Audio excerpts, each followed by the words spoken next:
अनि सबै सब्जेक्टमा सी ल्याएर साइन्स पढ्न सक्छौ त तिमी? मलाई नभन्नुहोस्, मेरो मम्मी बाबालाई भन्नुहोस्, उहाँहरूले नै साइन्स पढ्न लाएको मलाई। मोल्ला खेलमा हो विनिताजी, तपाईहरुले जबरजस्ती साइन्स पढ्न लाएको हो छोरालाई?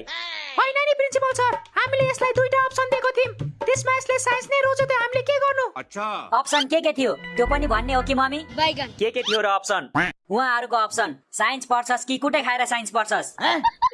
प्रिन्सिपल सर, तपाई यसको कुरा नसुन्नुस्, यसको दिमाग तेज छ के? साइन्स पढ्न सक्छ यसले? कसरी सक्छ? सबै सब्जेक्टमा सी मात्र ल्याउँदो रहेछ। सी ल्याउनेले साइन्स पढ्न सक्दैन नि। सी त अरु एक्जाममा हो के सर?